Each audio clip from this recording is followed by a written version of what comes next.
Hello and welcome to the Film Pulse podcast. This is episode number 353. My name's Adam Patterson. With me today we got Kevin Rakestraw. Hey, Kevin. Hey.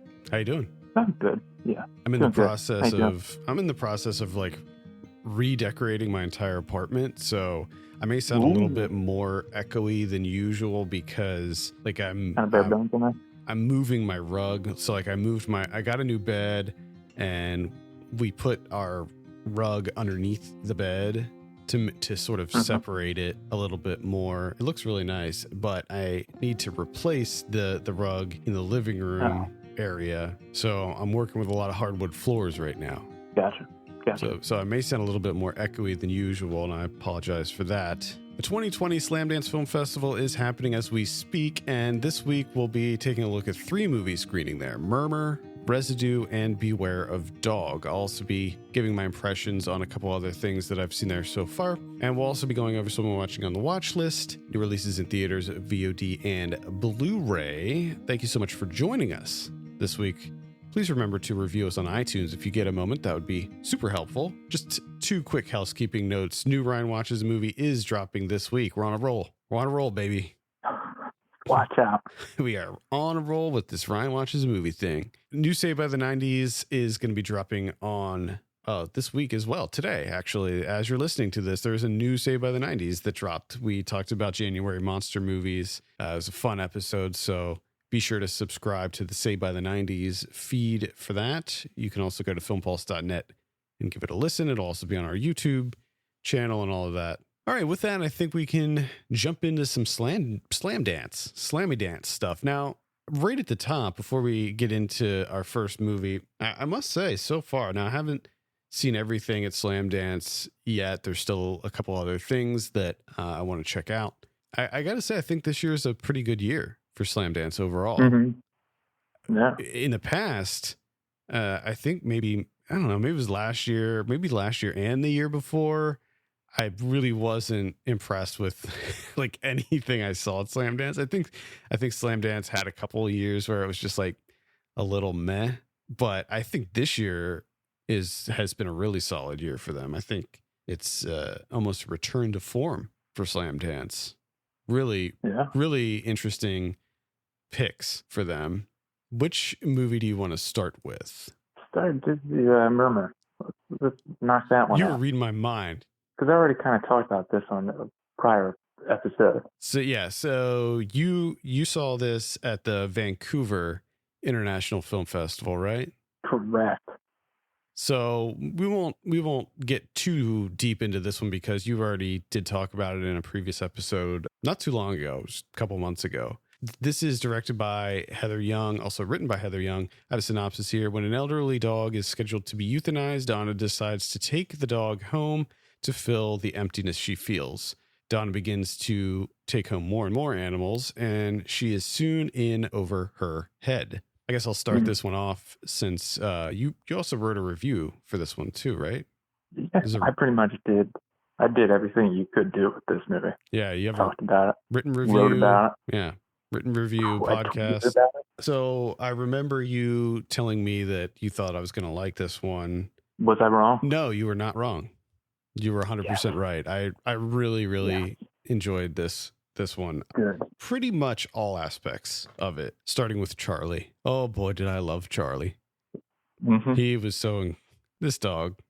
So if you're not familiar, if you're new to the show, I'm a huge dog lover. So any movie that involves dogs, I'm pretty much on board with, except for like those like A Dog's Purpose and all of those ones. I can't get behind those, but this one, yeah, I really loved Charlie and all the dogs. I thought that it was sad in a lot of ways. It was this woman who, to step back a little bit, she gets a DUI and she's like on some kind of program where she has to, I guess, get a job, and she gets a job at this animal shelter. And I guess she's trying to reconnect with her daughter, who something happened. They don't really get into it too much. Something happened that her daughter basically disowns her and wants nothing to do with her. So she's a single lady living on her own.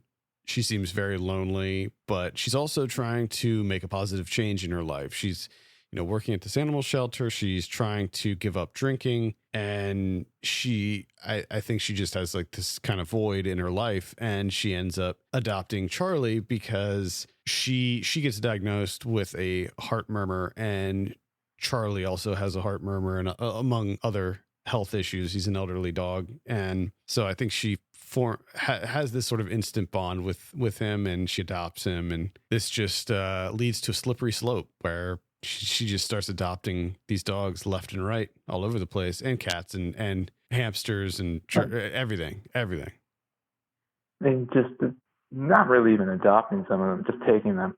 Yeah, just taking them without telling anyone. Yeah, so the work lets her adopt Charlie, and then they let her adopt a cat, and then they're like, that's it. Like, I guess that's probably a common thing. I would imagine that really is a common thing where you have employees at these shelters who truly care about these animals and don't want to see them suffer. And I think, yeah. I imagine that if I was working in a place like that, I would want to just take all these animals home too.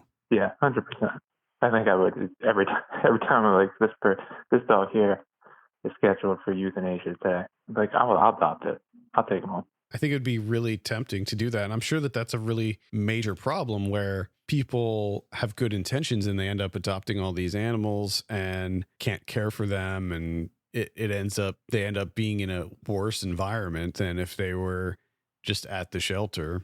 But anyway, that's sort of what happens here. She basically trades one addiction for another, and it's kind of sad, but it's really, really well crafted. I love how at the beginning she is like in complete control. When she just has Charlie, she's like cleaning all the time.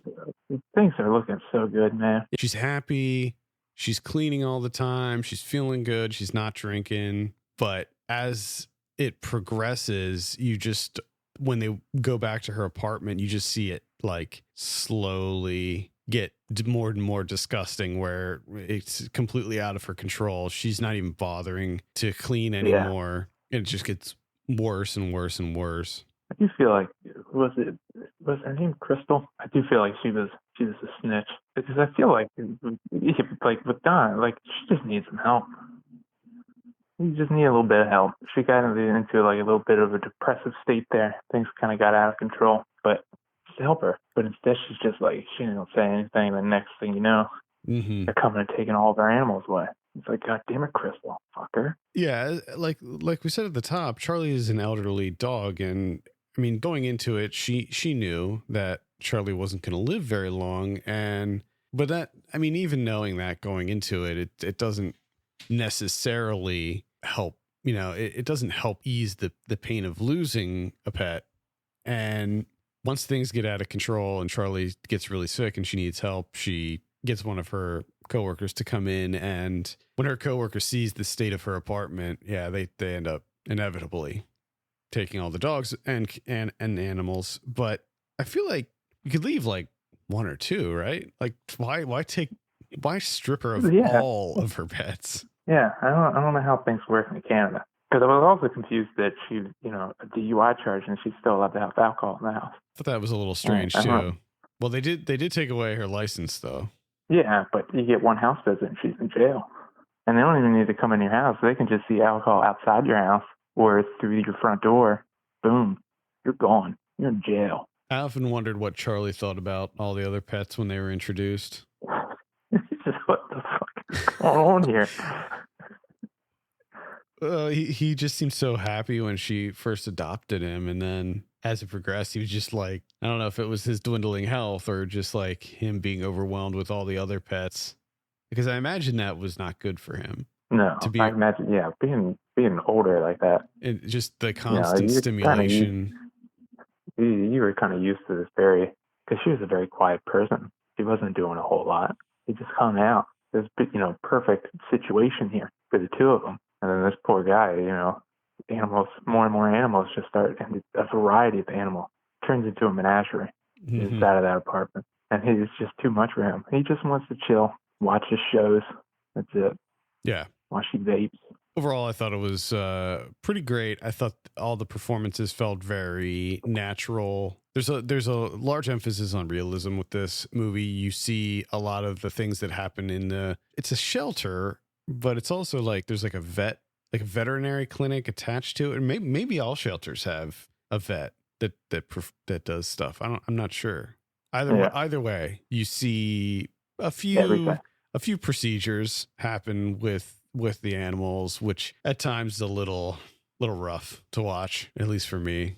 Well, then even this scene where they dispose of the euthanized dogs. Oof. Thankfully, like you couldn't see them.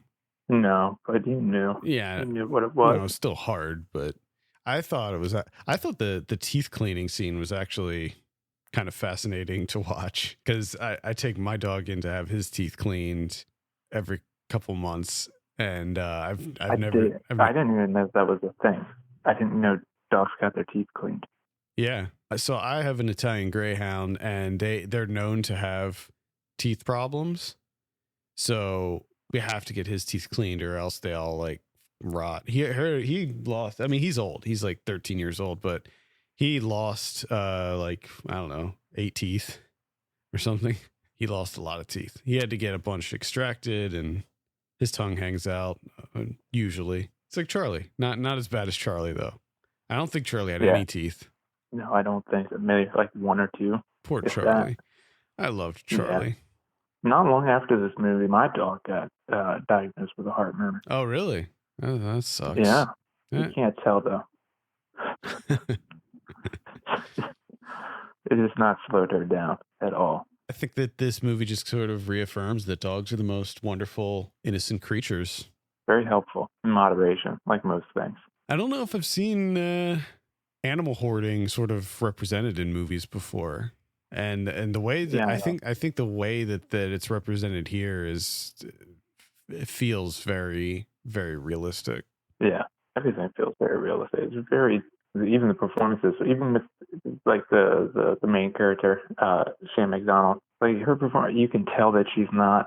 This is kind of a non-actor working in this role, but it doesn't detract from the movie. I think it actually helps it. One thing that I noticed is like a lot of the interaction she has with like the vets and stuff just feels very real, and like all of her interactions with coworkers feel the dialogue just seems super organic and really, really solid. Yeah, because there's a number of times where you just kind of like it blurs that line, you know, that fiction documentary hybrid style, where it's like it just feels like she's at a therapist meeting. Like, I don't know if this is like it's something that was like written for the movie, or if this is just she happened to go and the camera's there alone with her, and this isn't really scripted in any way. It's just a naturally occurring sequence. I don't know, but it was really excellently done. I mean, all of it, like even like the just like the scenes of her working, like spraying out the pens and like doing all of that stuff. Just it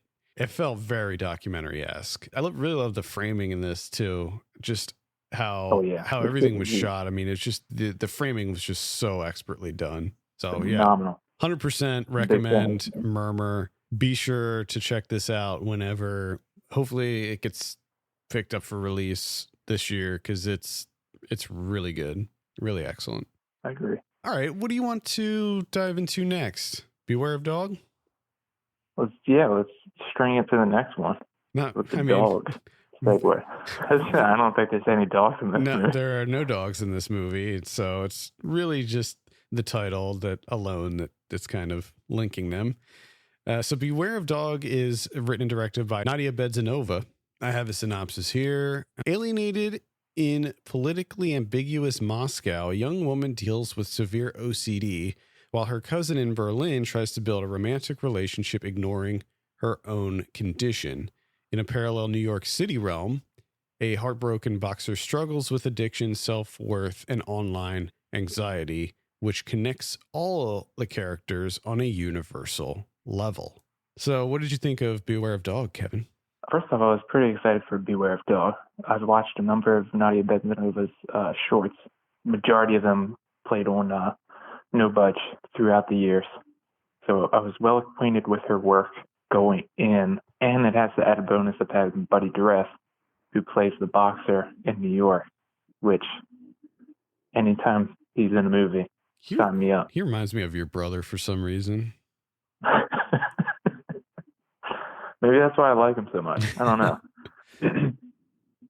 But it reminded me a great deal of some of her shorts. The swimming thing. She has a short called Headlong that felt like it was lifting that movie into this movie. And then there's another one called Things I Like About You, which is kind of the same thing, like using what she does here in Beware of Dog. She has, what is it, the Instagram stories? Mm-hmm. Is that what they're called? Yeah. She has those videos interacting in there, and with the texting and then the phone calls. She kind of mixes all of that into the actual footage that's shot for the movie itself, which I thought was nicely done. Usually I have some issues with the way people use text and stuff in a movie, but I like the way that it was done here. I mean, overall, for the most part, I enjoyed it, but at the same time, it wasn't 100% memorable for me. I'm not necessarily sure what the thematic through line was. I also don't know if it necessarily needs one. I was kind of having a debate with myself, kind of stuck on that, because I'm not sure really what connects these three outside of their, they're kind of struggling a little bit in their lives. But I just don't know if it sticks with me. I 100% agree. I thought that if it was solid, but I thought that it felt very disjointed. I wasn't sure. And especially the Buddy Duress connection. I was like, what is the connection here? Yeah. Because it seems completely disconnected from the other two characters, and the other two characters, their only connection was that they're cousins and that they occasionally text back and forth and sort of update each other on their lives. And that's really the only connection that those two have. And I was like, okay, is it like a mental illness angle that's the sort of commonality between these three characters? Because with Buddy Duress, it's clear that he has an addiction problem, but I wasn't really sure what his other issues were, other than he seemed like a major narcissist to me, because literally all he does in this entire movie is talk about himself. Every bit of dialogue is him talking about himself, which I actually thought was kind of annoying. But so yeah, the connection between the cousins, I was like, that just feels really loose, because we don't even know, with Paula, played by Paula Neupling, we don't really know what her deal is until later on in the movie too, because everything seems fine with her storyline. It seems like it's sort of just a love story where she meets this woman in a museum, and they sort of hit it off and start dating, but it's not clear what's going on with that until we find out that she's bipolar. And then with Buddy Duress, there's like I said, there's absolutely no connection until the very end, which to me, I was just like, when that moment happened, I was like, ooh, that doesn't seem like a good fit. That doesn't seem like a good matchup there. I don't know if I want that to happen. Yeah. I mean, the thing that I found most interesting was Marina's story. Yeah, because you have, and it feels like hers is the most developed. It's certainly the focus. We spend the most time with her. She has this relationship with this guy, Sasha, who is the worst. And yeah, he is. She's kind of realizing that she has an issue, and she's not 100% sure what it is, even though to us, the viewer, or I would imagine most viewers, can spot it right off the bat and know exactly what it is. And so she's going through this, kind of discovering what her ailment is and what she suffers from, and then her trying to get help for that, because of course she's a little bit scared, how to move forward, and for good reason, because you see what happens when she goes to the doctor. Yeah, and then on top of that, she's looking to get into grad school. She's looking to move from Moscow to New York. So there's a lot going on with her character, and I found it to be incredibly fascinating to meet up with a character who is just starting to develop obsessive compulsive disorder. It seems like it's not, maybe she always had it, but it seems to have gotten progressively worse by the time the movie starts, and it gets worse as the movie progresses too. And so I thought that that was sort of the most endearing part of the movie, to to see how this disorder progressed in her and got like much, much worse as it went on, and how she sort of grappled with it and how she dealt with it and how it impacted her life. So I thought that was certainly the best part of the movie. And I like anytime it would move back to like Buddy Dures's character, I was just like, ugh, here we go. This fucking guy. Yeah. That was a little bit disappointing because I kept expecting anytime they would go back to Buddy Duress, I was like, okay, we're going to do more here. We're going to learn some more about this guy, or it's going to progress to somewhere. But it seemed like every time it got to him, it was the same thing. It was just very stagnant. He's either really drunk or he's talking about himself. Yeah, like you said. Him just walking around the city, just struggling with life, trying to get over this relationship that he was in.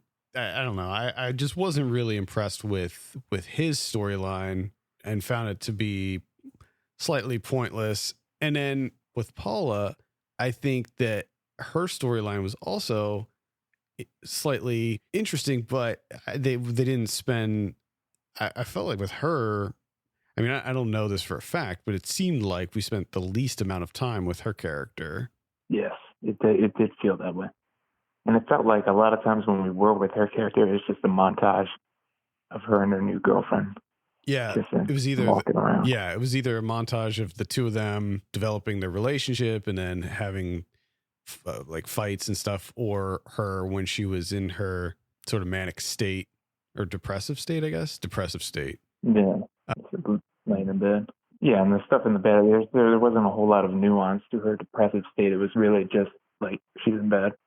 That's it. Breaking things, contemplating, stuff like that. Which I thought was pretty. That was just unfortunate. Because I liked where her story was going too, and I just felt like it wasn't quite developed enough. Yeah, I mean, but that could play into that storyline where everything that's developing gets completely derailed for 2 weeks because of a depressive state. Right. I meant more like not necessarily the relationship, but just like her life overall, and like how the relationship can get derailed through something like bipolar disorder, and where she didn't want to tell her new girlfriend that she had this because she was scared that it would push her away and all of that stuff. I think that's something that's a good topic to explore, but I just didn't think that she did it enough.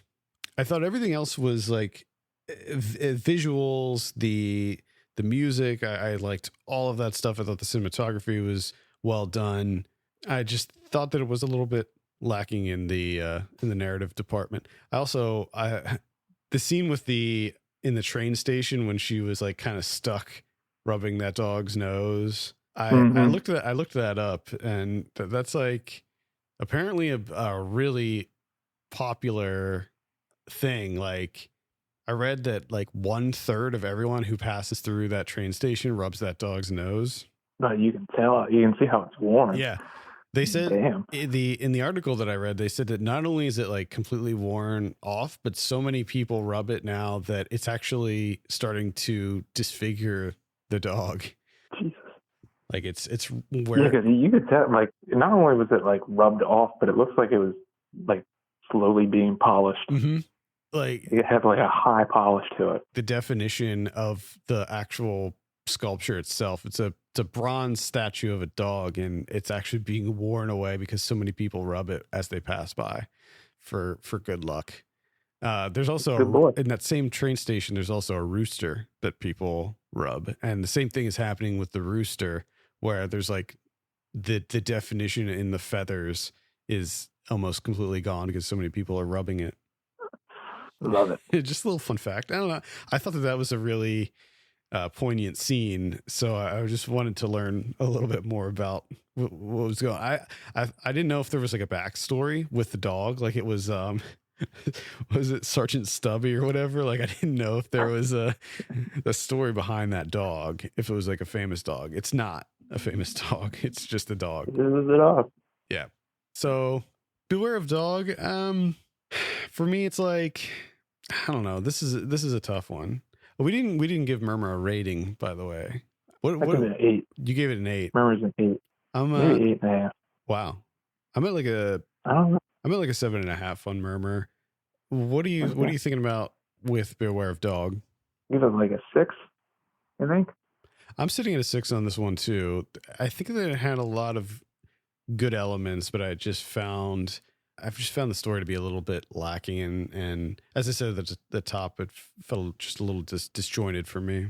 I did like some of the visuals, some of the montages I thought worked really well. And I just remembered one that I thought was very funny, where she leaves the doctor's office to wait, and she just happens to walk by that room, and she goes, "Oh, girl." That was I thought that was really that was a weird little montage. Because that kind of came out of nowhere. Yeah. It just the way that she said it. All right, let's talk about Residue. This is directed by Marawi Jarima. I have a synopsis here. Young filmmaker returns home after many years away to write a script about his childhood, only to find his neighborhood unrecognizable and his childhood friends scattered to the wind. We've had a lot of movies that tackle this subject recently. A lot, actually. Yeah. That dealt with sort of gentrification and the dissolving of neighborhoods. I think that it's kind of an important topic to be discussing right now. And this one takes place in Washington, D.C. And this is another one of these movies that sort of, I feel like it also sort of blurs the lines between documentary. I don't want to say documentary, but like fictional narrative. Autobiographical. Yeah. Because there was a number of times where I'm like, is this... Because the main thing about this is this young filmmaker that returns home, and he's trying to write this script and everything. Like, you don't really see too much of him working on this movie. He's telling people that he's working on a movie about the neighborhood and everything. But you don't really see him working on it that often. So there does come a point where you're thinking to yourself, like, okay, is this just everything that happened when he went back to work on it? Is that what the movie ended up becoming? Because that's what we're seeing. Because also, like, his friends and stuff did not seem that into him making a movie, which comes across pretty good in the movie Residue. Well, yeah, I mean, the one dude flat out like, oh man, that scene where he tells him about his little idea that he has. Mm-hmm. Oof. Have you ever been like that destroyed by a friend? No, I don't think so. It's pretty heavy. So this, in a lot of ways, this is basically an autobiographical film. It's about him. He actually did go back to Washington D.C. in his old neighborhood, and he tried to write this movie, and he wanted to reconnect with a lot of his childhood friends, and he found out that a lot of them were displaced, moving out of the area, or some of them were in jail, some of them died, and there was one, his best friend, who he just couldn't find. Like, he just straight up had no idea where this guy was. He could not locate him anywhere. Nobody seemed to want to help him. And it seems like, to my knowledge, he never found him. Like, he just never found this guy. Well, yeah, which is a really interesting thing about this movie, where, like, that's a big thing throughout, is him trying to find this Demetrius, his best friend. He finds everyone else from the group, really, or he at least knows what happened to him, what's up with them, where they are. But not only does he not find Demetrius, but like, no one wants to talk to him about Demetrius. Mm-hmm. So yeah, it raises a lot of really interesting questions, like what's going on with Demetrius? What happened? Yeah. What happened to Demetrius? The thing that immediately struck me when he returned home was, I mean, the gentrification is immediately evident, like from the moment that he goes back into the neighborhood. And I love that scene when he's just sort of, I love the scene when he's just sort of walking around, remembering the way that it used to be. And then he finds that like rocking chair that's sort of out on the curb as like trash, where it becomes very quickly evident what the meaning behind the title Residue is, where you have these like remnants of the past that remain, but it's like it's all been washed over. It's all been sort of scrubbed clean, and the memories of what that place once was, and how important that neighborhood was to a lot of people, is being wiped away. And I thought that how that was represented in this movie was done in a really thoughtful and artistic way. And I really, that was one of the things that struck me the most about this movie. Yeah, and I do really like at least it was for me, it was a very disorienting endeavor where like the visual, like it goes in and out between, like his memories and like the actual present day. Sometimes they bleed together. Yeah, sometimes and you're not even sure. Never 100%. Yeah, because at first, like when they first showed that kid, I had no idea that kid was him. Yeah, because and I'm just like, oh, okay. Yeah, there's a kid there. I thought that kid was like, if that was like a present day kid. I didn't realize that was sort of his memories bleeding into reality, especially because there's a scene where they show the kid playing with a fidget spinner. And that really threw me for a loop. I'm like, there's no way fidget spinners were around back then. What's going on here? So but then I think he uses it because there's a couple of things in this movie that just floored me. And I think him using that towards the end really got me with when he visits his friend. That was in prison. The way that he does that is just phenomenal. I had that written down because I really wanted to make sure that I didn't forget to mention that. I think that was by far the best scene in the whole movie. How he structured that and how he presented that when he goes to visit his friend in prison and talk and like sort of catch up with him and talk about the past and stuff, and how he shot that, I thought was absolutely phenomenal. Like, just, man, what a scene. He did. Yeah. And he does the editing too, because it's this like perfect transition where it doesn't register immediately, because you're kind of thinking like, oh, this is a flashback, or because you're not even really been introduced to this guy that he goes to see. So like, when they're out in the woods, I'm not even 100% sure who this guy is. And then it kind of, it registers after a little bit once they get to talking. And it was just like the way to take such a relatively simple scene of just two people sitting across from each other talking and completely change it into something, completely different, something captivating. And there was another transition too, when his parents are doing the slideshow. Mm-hmm. And they come on the one woman and they're like, oh, look how big she is. And she's pregnant. And the mother's like, oh, she's pregnant with so-and-so right there. And then it's like that perfect transition to the hands kind of dangling out of the car. I thought that was phenomenal.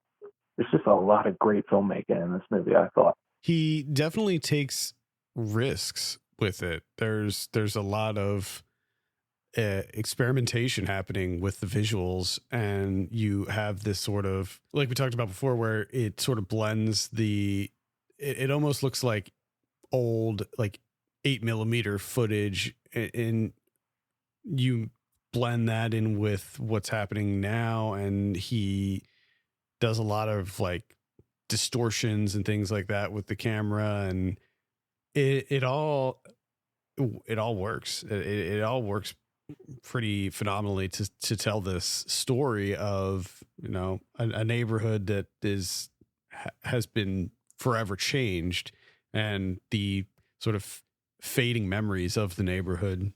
Yeah, but I also do.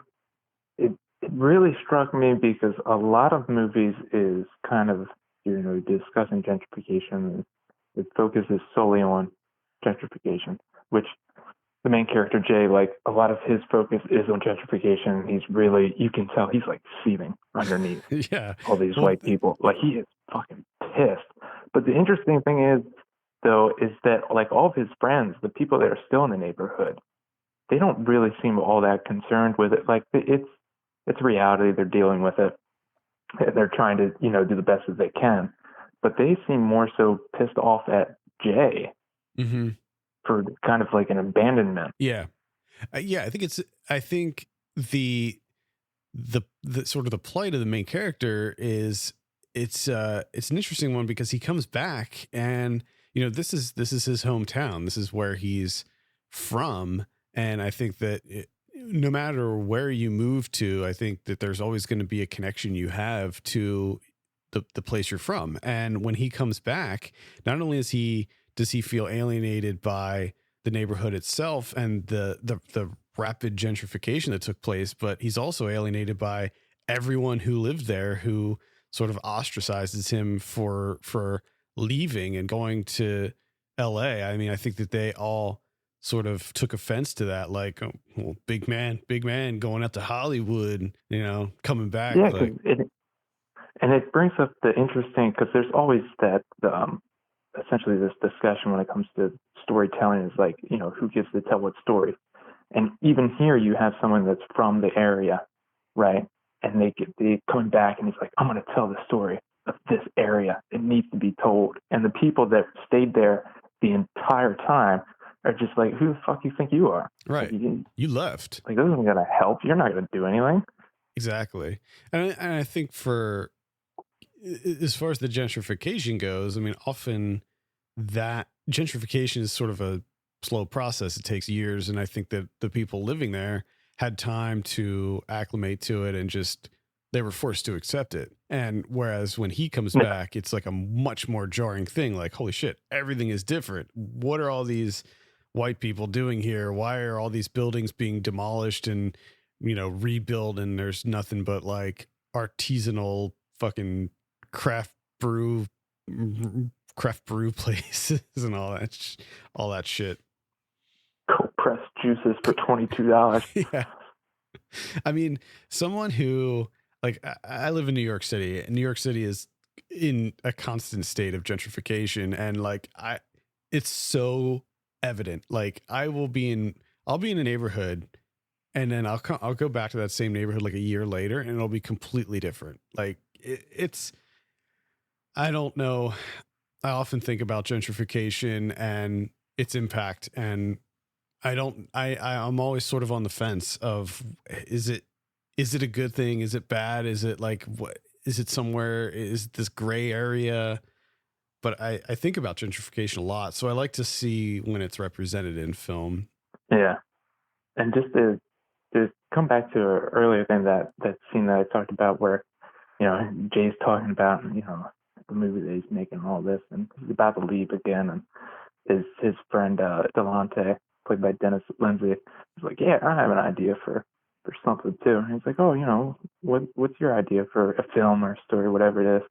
And just that, the acting in that scene, it was another scene that just kind of floored me. Mm-hmm. Because it kind of starts out and you're just like, okay, it's kind of like the same story that Jay wants to tell, and then it takes like this little sharp turn, and you're just like, oh shit, okay, I see what his story is.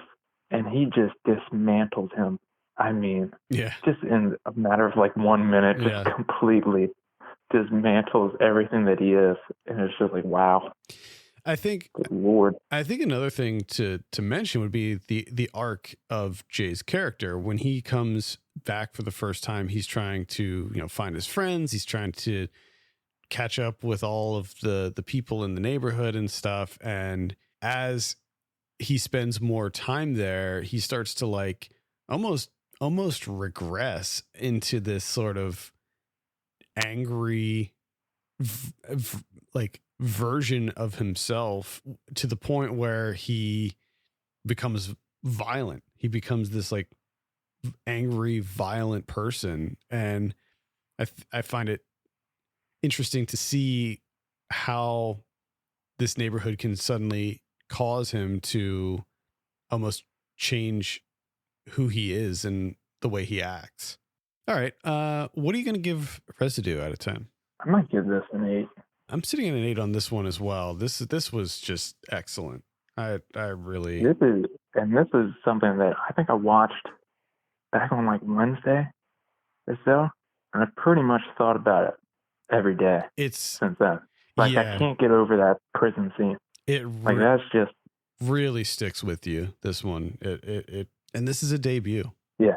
So, which is wow, insane, ridiculous. Wow, what a debut, man.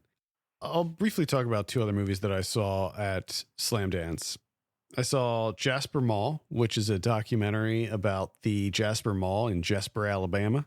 And Jasper. it's sort of a slice of life style documentary, a verite style doc that just follows the people who frequent and work in this mall that is failing. It's about to close its doors, and I found it to be a pretty enthralling documentary just because I think it's important that we remember malls and the impact that malls had on American society and how they were just so ubiquitous and they were just so big, and like everybody went to the mall, you know, that's where you did your shopping. You'd go to the mall, you'd hang out at the mall. And I think that focusing on this one particular mall, and they spend a year there. So you see what happens at the beginning of the year. It's still, you know, it's on the decline, but there's still some people that go there, and there's still a large number of shops. There's all of the like anchor stores there closed. There was like a JCPenney there, and there was maybe I can't remember, a Kmart I think maybe was there, and all of them closed except for one. I think it was I want to say Belk was the one anchor store that was still there. And by the end of the year, I mean, it's like just decimated. Everybody left, and there are very few people left. And it was pretty depressing, actually. I found the movie to be very depressing, but it was really well shot. And I think that it works well as sort of this time capsule. I think if you go back, 20 years from now and watch a movie like Jasper Mall, I think that you're going to get a lot more out of it than watching it now, when malls are still hanging on by a thread. I think in the future, we're not really going to have many malls at all. I think malls are pretty much going to be obliterated.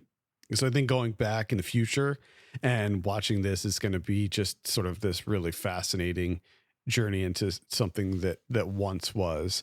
It's not all great. I think a lot of people might find it to be a little bit dull because it just sort of wanders around and catches up with all these people. It really focuses on this one security guard guy who's sort of takes care of everything in the mall. And he just loves this mall so much. And so it spends a lot of time with him. I think a lot of people may find it to be a little bit meandering, but for me, I like documentaries that just don't really have a clear purpose. They just sort of follow people and places and stuff. Life of life type deal. I like those. So for me, this is a movie that really works. So I would keep an eye out for Jasper Mall. The other one that I saw is a horror movie called Sanzaru. This was a surprise. I saw the trailer for this. We posted a trailer on the site last week, and I thought it looked somewhat interesting. It looked like a little bit of a supernatural haunted house type movie. Where it goes, I did not expect at all. It goes to some really dark places. It made me jump a few times, actually, which is kind of rare. Nice.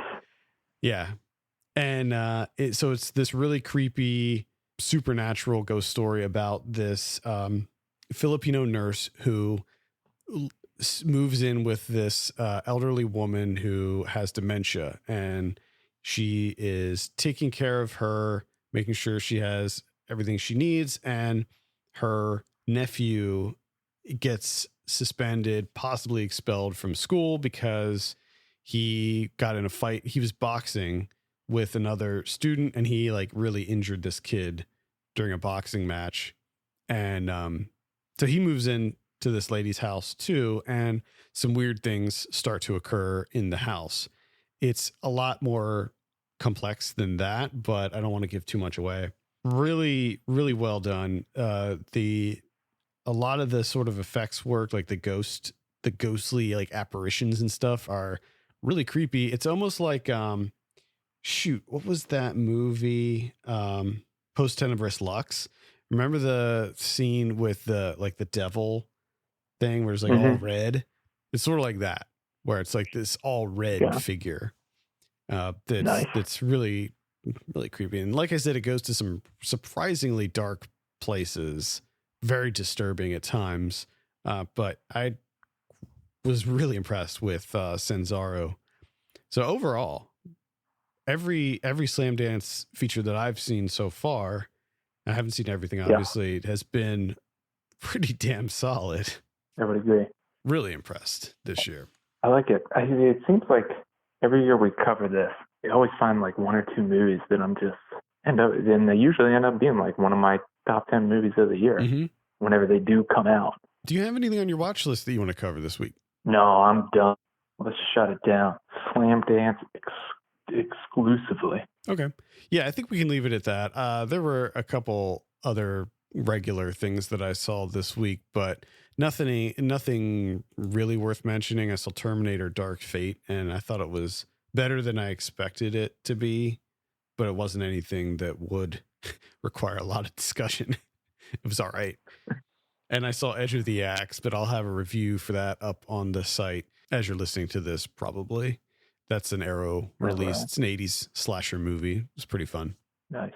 Okay, let's take a look at what we have in theaters this week. We got the Rhythm section. That's getting a wide release, I guess. I think I mentioned that last week. Maybe it was I think it was in limited release last week. Maybe it's getting wide release this week. We got Gretel and Hansel. That's the new horror movie. A more horrific spin on the classic fairy tale. You flipped it. Look at them getting creative. Yeah, I'm slightly interested in this. I think the director of this movie was like, hey, you know what? Like that whole like folklore horror is really big right now. So let's go back to the roots. Let's do a fairy tale. Yeah, let's redo the originals that were very disturbing to begin with. Do it. And we'll switch the names around. Yeah, just to make it different, a little bit different. Something to set it apart from the rest. A little creative spin, if you will. Yeah. Either way, I'm slightly interested in it. Jose is also coming out, and that's pretty much it. All right. In VOD this week, we got... On the 27th, we got Flint, The Poisoning of an American City. Then on the 28th, we got The Siren, which is a horror movie. Get Gone, which is also a horror movie. Afterward, Toxic Beauty, which I think is a documentary. Yeah. Reveals the harmful health consequences of chemicals found in everyday cosmetics. Happiness, which is a comedy.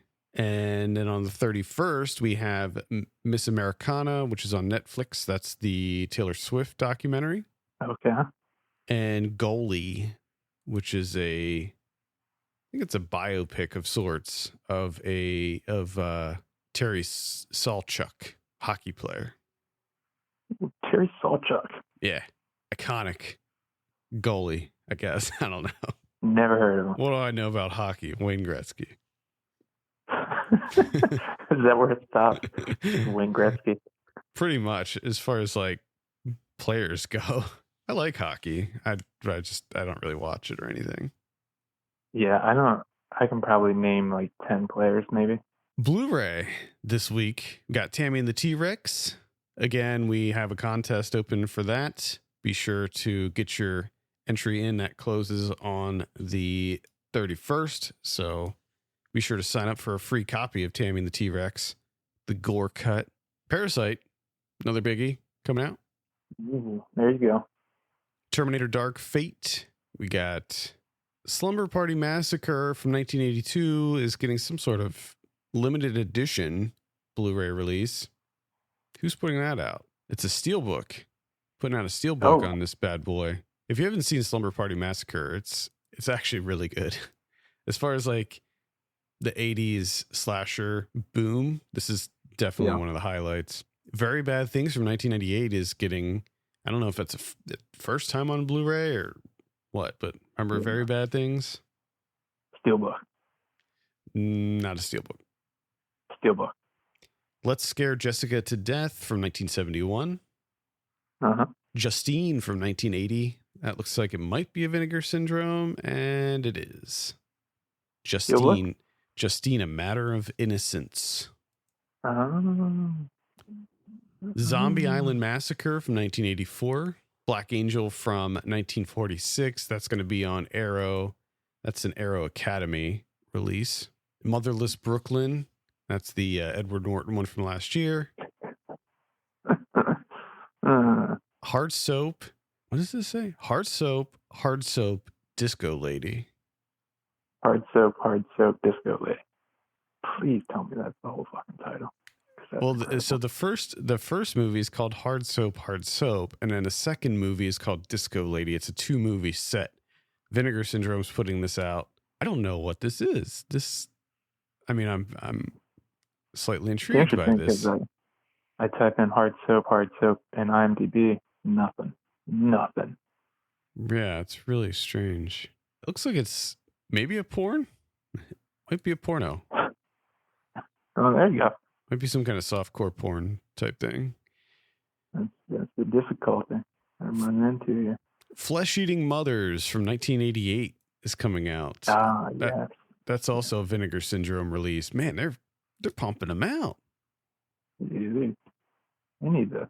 They have the whole year too. Vinegar Syndrome's they've been ramping up their output big time. The Tammy and the T-Rex is also Vinegar Syndrome, by the way. Jesus. Yeah. I don't know. Can you sustain that? You can't sustain that, can you? Come on now. I don't know. I mean, like 7 releases a week. They're all the thing with Vinegar Syndrome is I think that they only do like small batches. So most of their movies are limited to like 1,000 or 2,000 copies. And I think that helps them like keep the overhead down and allows them to increase the output. Gotcha. Because they know that these are like niche releases. They're not going to be flying off the shelves. But I think that they've cultivated a pretty hardcore fan base at this point. Like there's a lot of people who just buy everything that Vinegar Syndrome puts out. I think the same can be probably said about Arrow. Let's see what else we got here. Angel Eyes from 2001. That's the Jennifer Lopez one. Harriet from last year. It's the Harriet Tubman one. 1001 Erotic Nights from 1982. I'm willing to bet this is a Vinegar Syndrome as well. It is. Yep, it is. It definitely is. That's also a limited edition. Oh my God, there's like a lot. My Name is Maisha coming out. We have a review for that up on the site. That just came out on VOD this week. Clueless from 1995 getting a new Blu-ray release. I'm looking for like newer ones because there's so many. Like this is a ridiculous. Beyond the Door 3 from 1989. That looks like a Vinegar Syndrome. Berserker from 1987, also Vinegar Syndrome. Edge of the Axe from 1988. That's going to be on Arrow. That's about it. I mean, there's a million more. There's like tons. But that's all I'll mention. What about Criterion's this week? Oh, we got 2. We got Failsafe from 1964, Sidney Lumet, which I've never heard of this movie, and it looks pretty good. Procedural thriller about a mechanical failure in the military chain of command with regards to nuclear weapons. So they go on the brink of a nuclear war with Soviet Union. That sounds pretty damn good. Mm-hmm. And then All About My Mother from 1999, getting the Blu-ray with a bunch of special features in there. Director approved special features. Did you hear that Criterion is putting out The Irishman? I did see that they made a thing with it. I'm excited about the Atlantics thing. Yeah, Atlantics. The other three, I'm whatever. But I like the Atlantics because the other thing that comes out of that is all of her short films, which have been somewhat difficult to find, are going up on the Criterion channel next month. So that's great. Yeah, I was talking to my wife about this. I think Atlantics is a good choice. Honestly, I don't think the other three. I think the other three potentially could be good choices like 10 years from now. Like I feel like with Criterion's, there needs to be a little bit of you need to let it sit, you know? You need to see what the cultural impact of that film was on filmmaking and society. I think they already do a number of bomb box. So that one makes sense. Plus, you know, they need to make money too. They need to make some money. True. They just got to make money. Everybody's got to make money. I think it's too soon for a lot of those, for some of those. Is this the first Scorsese that's going to be on Criterion? Oh, I feel like that's something I should know, like, right off the bat. Yeah, I mean, I was going to look it up because I thought about this. No, he does. Yeah. Yeah, he has The Last Temptation of Christ and The Age of Innocence. Oh, okay. Plus, he put out his that World Cinema project that he does. Yeah, I remember comes that. out through Criterion. I was just wondering if, like, there were maybe, like, rights issues where they maybe wanted to put out something like Taxi Driver, Raging Bull or something and didn't have the rights. I have a feeling that the studio is like, no. Yeah. We'll keep those. We'll make money off of those. Yeah, those not you. You can have Age of Innocence. Those are still making money for them. All right, I think that's going to do it for this week. Thank you so much for listening. You can send us your questions and topics to podcast@filmpulse.net. You can follow us on Twitter @FilmPulseNet and @FilmPulseKevin. If you have a minute, consider reviewing us on your podcast platform of choice. For Kevin Rakestraw, my name's Adam Patterson. We'll see you next week.